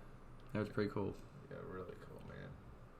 Never been able to enjoy the journey No. ever. Still, Still struggle with it. Still. Struggle with it. One of my favorite sayings lately is busyness is my drug of choice in recovery. Yeah, I get Yeah, that. but it's the same. It's the same Do aspect this, of do the that, do this, disease. do that. Whenever you get to the end place, now you got to get to another one. Yeah. It doesn't end. I mean, You unless you continue to I am work these better steps. than I used to be. Yeah, I but know you that. continue to work these steps, and all your affairs means that the journey's never over. Yep. And the same thing with this hunt trip was I couldn't wait for this day to get here. Not exactly going hunting, But but the lead just up was a blast too. yeah. it We were really so, was. and the anticipation was so great. And then this morning I was woke up so juiced up, and I couldn't wait just to get to your house. Once I got to your house, I felt like I was starting my destination, or my journey. It was really cool, and just to ride up here with Nick and bullshitting and talking the whole way. I had a little remorse this morning in a way, like killing that group chat deal. After this weekend. It's like, That crossed my mind too. Yep. It doesn't have to be done. no, it No, doesn't, no, I this- know, and this that's could what I be thought it. too. But there was a little thing that come across me, like, well, flip the switch on that. Yeah. And, Well, that's that alcoholic thinking. Yeah. I always. It doesn't did have to that. stop. I That's always the cool part. was so destination focused. Like, once I get here, I'm gonna feel this way. Yep. And that's great. And then it was never Never enough, felt and that so then way. I had to go on to another thing. It was never like being grateful, taking the moment to realize like all the cool stuff along the way. I think about that when Christmas reminds me of that whole thing. So I remember growing up, and I would have this from November until Christmas Day. The whole lead up into the day was just this unrealistic expectation of how it was going to be, and then I would be incredibly depressed the day afterwards. It was like this holiday hangover from fucking hell. And I still get that today. I still have this natural inclination to make Christmas something that it can never be. And then I end up disappointed. But I feel like, today I'm able to deal with that kind of shit a lot better. I don't put unrealistic I don't put any expectation on anything like this trip even. It's it's going to be what it's supposed to be. And I'm going to go and I'm going to have fun because I choose to enjoy it. I have that option today. and if it sucked, I don't even really can't, and I'm not going to wake up at the end of this thing and be hungover from the disappointment that it didn't live up to my expectations, because I don't really have any. That was like my prayer today. I was talking about us hitting our target. Mm-hmm. No matter what we came here for, whether it was to kill a deer or just sit in the woods and be peaceful, or the camaraderie, everything that we're doing here, just make sure your aim is true. Yeah. I thought that was pretty cool. It came to me today when I was thinking about you all. I do draw a lot more out of I will joke around about that, and I know that I still struggle with it, but it does come easy, like, wait for everybody to get there. It's not a real big deal, and we get there when we get there. It's not like, oh my God, where is this guy? And, I don't even wear a watch anymore. It's one on my phone, but it actually helps me to not be, like, looking at the clock, wondering what time it is and when are you going to get here or whatever. I just don't worry about it. When we got down here, I still have a little bit of a tick in the back of me that says, I need to get that regulator on the propane tank out there. I need to, but just kind of roll through it today, and just let it evolve and it flowed. Yeah, and there's still, I still fight a little bit of an internal deal that wants to, like, click things off on a pace, like that metronome that first come on when I started this, tick tock, tick tock, tick tock, tick tock. And all it was tick-tock. was a flick of a switch. Yeah, but I see that same, there is the growth of not like fighting that upstream thing, just let things unfold. It will all be okay. No big deal. Yeah. So what we don't, what would have, and then so at the end of the day, it'll, well, what would have wanted to do a bit different today? Not a damn thing. No. Everything worked out exactly right. The way it was And more supposed times to. than not, man, it works, like we always say, it works out better than we would have thought it would have. I can tell you, the first spurt that I ever went to, or You've been to the mall, haven't you? except for the first spring one. Did you? Yeah, but I barely saw you. I saw you, but you were like zip, zip, zip, zip, zip, Spurt is Speedy our, Gonzalez. Our nickname for the little men's weekend retreat we have down here at this place. We've had 5 of them so far. But in comparison from that year to this weekend, talk about growth. Yeah. Of being able to just like be in the moment. And because I asked you when we were coming back, I said, well, where are you going to set up? And you said, I don't know. Where somebody doesn't set up. And like the Dan today to the Dan back then, I guarantee you would have had it playing out in your head. Yeah, maybe. I'm going here, you're going here, you're going here. Yeah. Yeah. Would've been a We're going to come spreadsheet. out this Huge, time. man.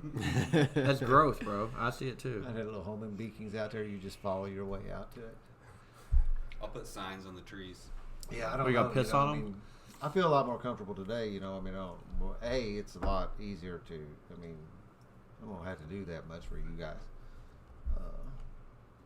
I feel like during the retreats that I have a lot more to do. I don't know if that you would say from that first I retreat get to the that. spring. I think if it I was has. any slower in that regard. I think it has a lot to do with the ability to let go of things too, though. Mm-hmm. And allow it to not have to be perfect. So what if a promise you, guy man, doesn't that like his control. bed? Yeah. Yeah.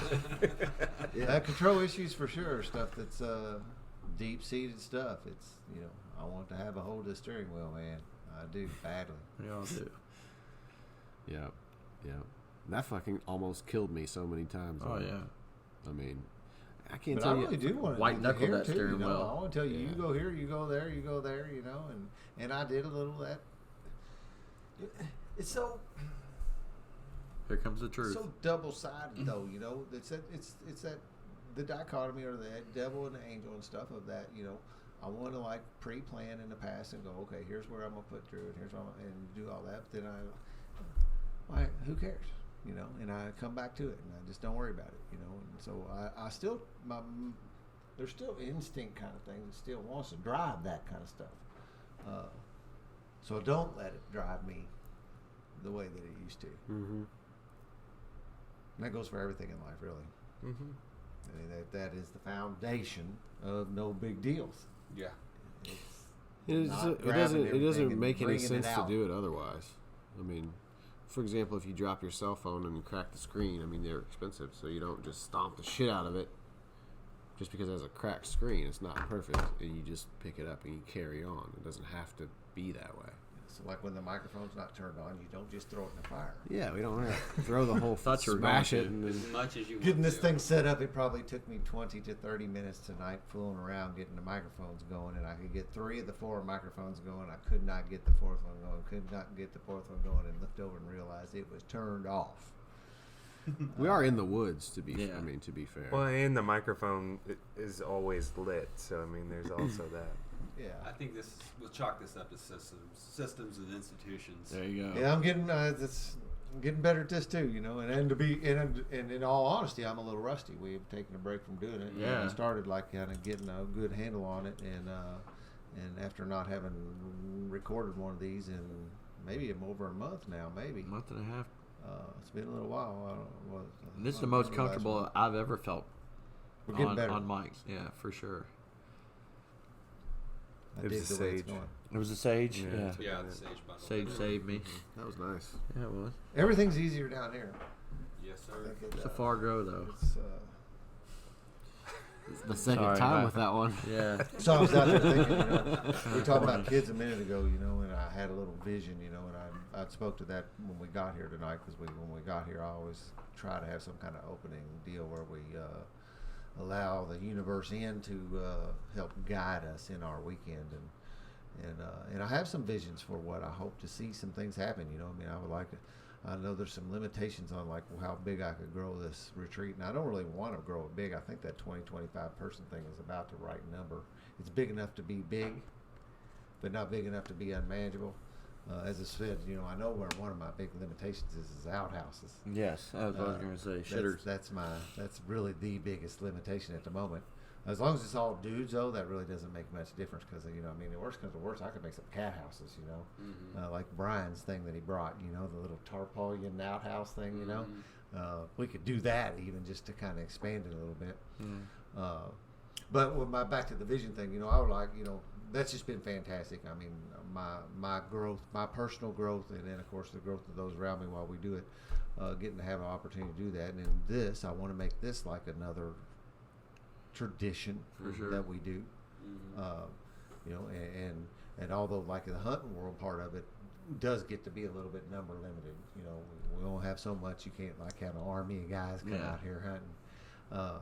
But I had a vision a minute ago of thinking of, you know, like you guys boys down here with us when we're doing this, Oh yeah. Mm-hmm. girls, kids, Yep. whatever, and having where we're also down here doing that, where you're not the shooter anymore, Shane. Yeah. You're the guy. Oh, I'd love to. Yeah, Yeah. I can't wait to And do so, that. But I get to bring my kids around people that aren't drinking or doing drugs, and I feel safe with them around them because I know that they'll have a filter about them as far as what they say and things like that. I have no filter. Well, yes, you do in some sort. Oh no. I thought you had one on your water bottle. Sorry, they're getting corny. It's getting late. But no, I'm looking forward to that. You know, being able to bring my kids out here and not have to worry about if he gets too drunk and accidentally drops his pistol. You know, Right. things like that. Like I used to worry about because my kids wanted to go to my old hunt camps I used to go to, and it's like, no way, I'm I've not had bringing a it guy- out there. I've had a guy down here that got drunk enough. He was stepping off the edge of the pond and falling down the backside of the dam. Oh yeah, And he was falling out of his chair out there at the fire ring, and we ended up like carrying him into here, and the guy has a son the same age as my boy, and he come up to me and he said, "Mr. Reeves, what's wrong with my dad?" mm-hmm. And, I don't want my That's- kids to ever say that about me. Oh man, that kills me. yeah, Yeah, I that, don't want to be that guy either. That guy came over while you were at my house Wednesday night. That was him. Huh. That's cool. Interesting deal. These people pop in and out here and there, you know. And, Funny how it works. I haven't seen him in quite some time, and Just pops back in. you know, I don't ever get company at my house. You know, Don and Drew both come over Wednesday night for separate reasons, and then you know, I got that energy at the house of Don and Drew. We're standing around talking and doing things, Don wanted to do a little woodworking in the shop. Had some things had a little thing he's making, and needed a particular tool. So he came over to do that, and Drew were coming over to get ready for this trip. And then the doorbell rings, and that guy steps in, and he knew it too. And there really was. I mean, there was like a. That's cool. Like, oh, he could feel the energy. Yeah, feel the energy. But something brought him there, right? Yeah. He was that's drawn. what's a trip. It's how I don't believe in accidents anymore. Nope. No. And that guy has been around. We'll see what happens there. But dang, I continue to be blown away about the things I get to do in recovery. Mm-hmm. Yeah. I mean, like, I don't try to understand it. I stand back and watch. I get to hear people call me and tell me stories of. Chase called me and told me something this week. One of the big thing happened in his life, and and it's huge, but it's like normal. You almost come to expect it. Mm-hmm. So we still celebrate them. It keeps on happening for lots of people in our circles. But at the same time, this thing is that yin and yang, man. I've got real crappy stuff going on in one corner of my life and just awesome stuff going on in the other, and I think probably everybody could probably echo a similar sentiment. Regardless of where it's at, there's some swirl of these things that we live with. That's just the way life is. You got both sides of the scale. The interesting thing too about that is that the shitty stuff, it just doesn't really hurt that bad.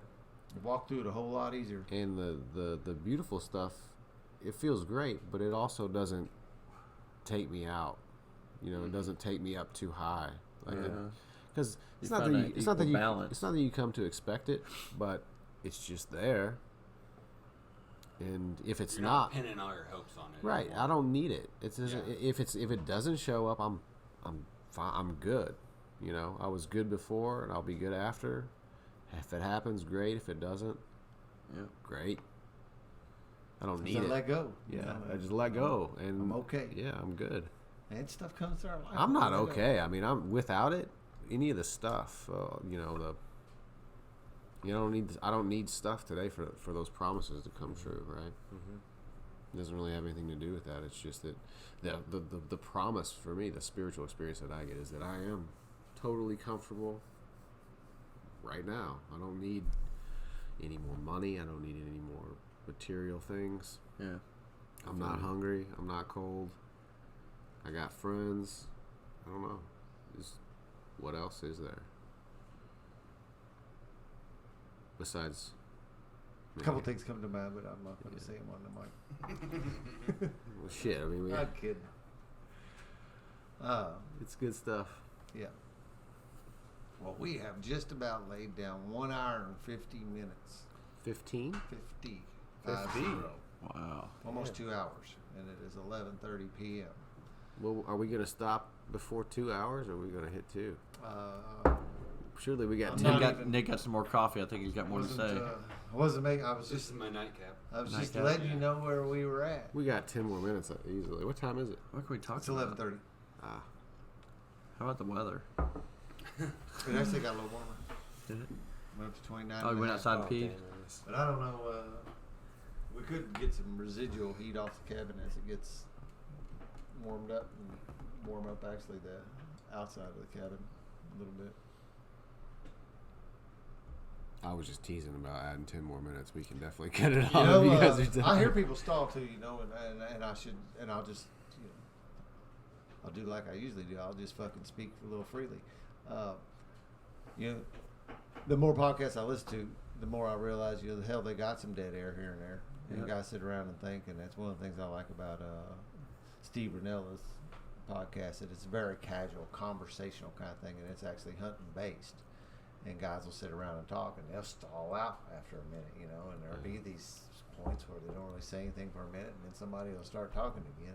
Then it gets fired right back I up. could get into like hunting stories and stuff, but I don't want it to be the day in the man story hour.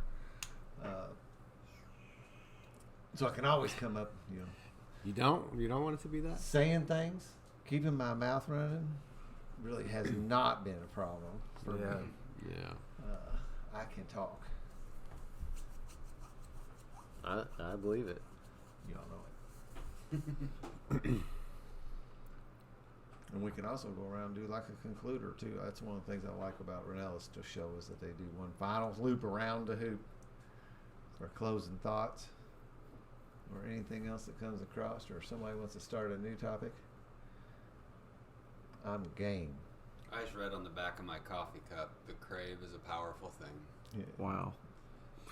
Here's your sign. Yeah, so it White used, to, Castle it used to cup. mean a lot, something a lot different to me than it Yeah. does today. Today, honestly, my first thing was not thinking about the Pain pills. pain pills and the alcohol and the other things that I used to crave. It's about the stuff we've been talking about, like the Craving the juice. yeah, exactly, craving the juice. I mean, I've added meditation to my program this year. I have 3 sponsees. I have deeper friendships with you guys. I have deeper relationship with my family. Have I struggled at times this year? Absolutely. But the crave to get more out of my recovery, more out of my sobriety, has been powerful. So it was kind of cool to read that. Mm-hmm. So if I have a concluding thought, That would be that it, would be yeah. it. Awesome. The crave is a powerful thing. Yeah, man. I think to add to that, similar thing, where I work, we have a saying, and I work in recovery, and we always tell our clients, nobody ever retires here. Like, you don't have that choice. You can't retire here. And it's either that you can go back, or you can go backwards, or you can go forward. There's no sitting still. And that's what I love about our crew, our group, is that it just seems like, none of us are ready to retire, and we're definitely not falling backwards, and we're just adding to and keep going forward. And so I love you guys, and I love our group. It's kind of my conclusion too. Is I love all you guys, and I love watching you all grow. The guys have more sobriety than me. Everybody in here pretty much has more sobriety than me, but I love to watch you all grow and be part of your growth, and you be part of my growth. I love that about us and the connection that we have, and I've never felt a connection like this before in my life. Yeah, those connections are powerful, and that is what I crave today. Is the connectedness that I feel, and I'm not. It's just strange things that happen to me about the time that I wake up each day until the time I go to bed. Like, I get excited about all of it, and that's really never happened to me before. I've never woken up and then just been excited to do daily shit. And a lot of it has to do with the things that I practice every day. And I call it a practice because it's something that I always am working on. And I enjoy it. Meditation, sponsorship. And that's something those are 2 things that save my life on a regular basis. I have to do those things. But it's not that I have to do it. And that's not how I approach it. It's I get to do it and I want to do it because of what I get out of it.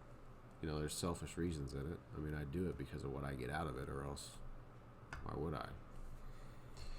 But that I like that idea too of not retiring from this, because I don't believe that.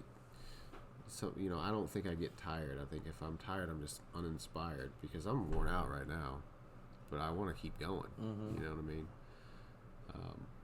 But that's the kind of stuff that I get out of doing this. It's just an inspiration to continue to do this and be friends with you guys. It's great.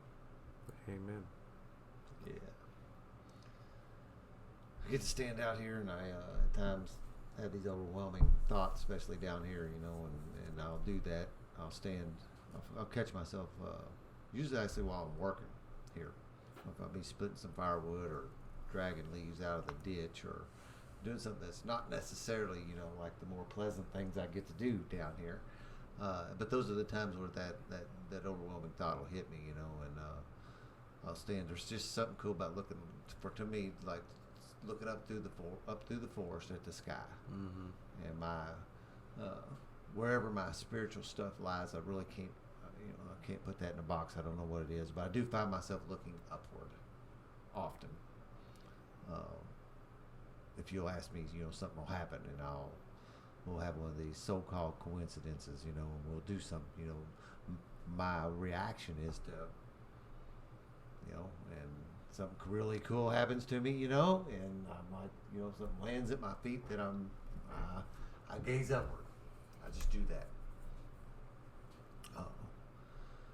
I stand in that wood shop, and I get to make stuff, and in time, I have the same feeling here in the wood shop, working with a sponsee, standing on a yoga mat.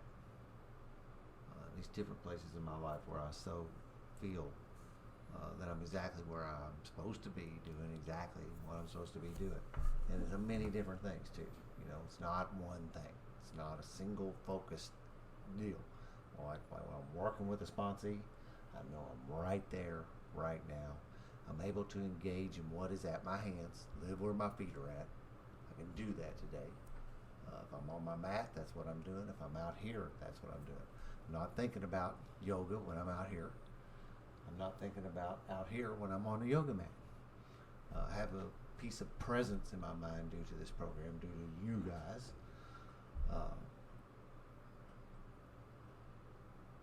Let's kind of wrap up my my thoughts tonight on being present out here. You know, that's a part of being out in that tree stand. Mm-hmm. A huge piece of being out there is to be able to settle in and be present with the spot that you're at. You know, because my fallback is usually what's over the other hill, or what's going. You What's know, over there. y'all went around. You know, when I'm down here by FOMO. myself, and I got all them spots to be at, and plus just any place in between too. You know, the ability to be present and to have some level of confidence in a spot that I've picked, and be okay with that one. Is the same kind of thing about the rest of this stuff in life, right? Of sitting in a spot, whether if it's at work, whether it's on the mat, sponsee, in a meeting, wherever I'm at, and being okay right where I'm at. Well, we went pretty much 2 full hours, and I liked it. And I think we could do it again tomorrow night, hopefully. Yeah. Unless, Bonus. of course, we could be doing it. You know, we kill some tomorrow night. That'll change the stuff. Maybe, not necessarily. Not necessarily. Not necessarily. Could though, or through the day. But looking forward to it, and continue to look forward to more of these podcasts. I look forward to more recording stories, building on this stuff. We have something special going on. We do, no doubt about it. And somebody else said, you know, where if it's help, maybe this might help somebody else, maybe. But it sure as hell's helping me. All right, we'll sign off. Thanks, Dan.